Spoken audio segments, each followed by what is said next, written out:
For most people that are working towards press handstand, this bottom section, just before the toes touch the floor, so this bit there, is the hardest position or the hardest part of the press to condition, to strengthen. And we want to get that bit really, really strong, so you can just hang out there, and that's going to make the press super easy. Whether it's from tippy toes and go up, or whether it's from flat feet and go up, having the ability to hang out there is really useful. And that's what I'm going to go through today. Now, the video that you're watching now goes hand in hand with this video that I done the other day. I'll link that down in the description. This one goes more into that positioning, to how do you get to that point where the hip is directly on top of the hands. This shows you how to use flexibility and strength to get there. So if you haven't seen that one, watch it afterwards. These two will go hand in hand. This is more about conditioning the position and things you can do to get strong there. And you do that with the one to get the positioning correct, and you'll have your press handstand. So to condition the position, we can either go up, which is obviously the hardest variation. We can go down, so I could go down to a crow, or I could go down to the floor, or we could hang out in this position either for time with both toes on the floor, or we could take one leg up in the air, we could alternate, or see if we can lift both up at the same time. So let's first look at the down position. So I'm going to transfer as much weight to the upper body as I can, decrease the amount of weight and energy in the lower body, hold there, and then slowly go down to a kneeling position on the floor. So you could do reps of that, or just trying to slow it down as much as possible. I could do the same thing and go to a crow position or a frog stand. So from there, slowly bending the elbows and catching in that crow position. Notice I kept my toes on the floor.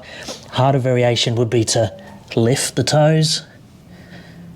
And I could do the same thing, single leg.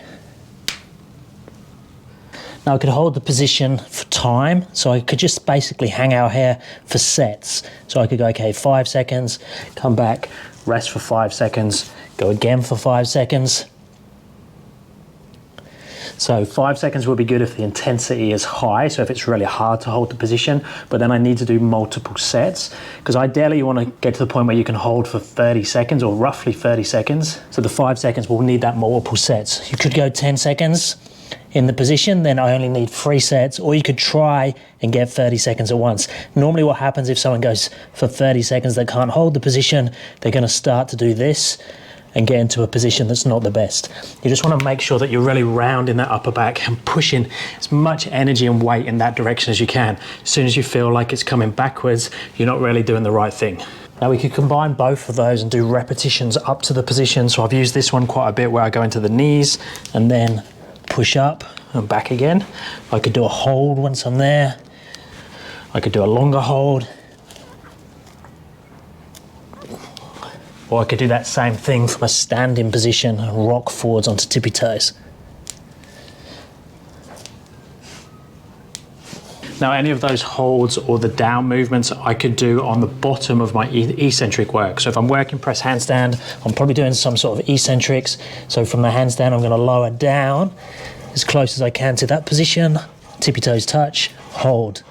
So there's my hold, and I could go down from there all the way down to the knees, just trying to get more time under tension in that position.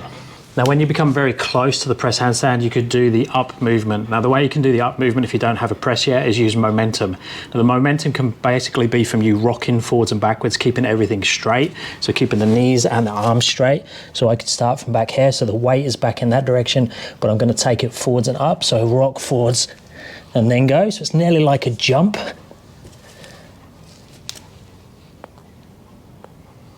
Or I could do the same thing from bending the knees and even bending the arms a little bit and then pushing up to go up. So again, it's very close to a jump, and I'm using momentum, and then with the goal being to slowly decrease that down and down and down until I can eventually press handstand from there. Now I'm guessing most of you aren't in that position yet with your hip crease on top of your palms, so you're going to look something like this, so where you're too far back that way. So most of your work needs to be done through flexibility, so things like Jefferson curls, straddle good mornings, both standing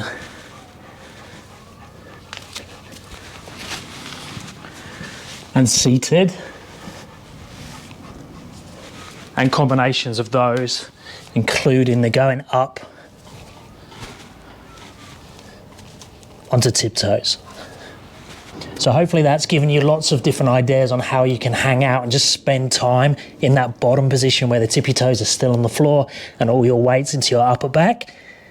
Let me know in the comments below if you have any questions. If you want any coaching, reach out on my website, www.paultwyman.com.au, and I'll speak to you soon. Thanks, guys.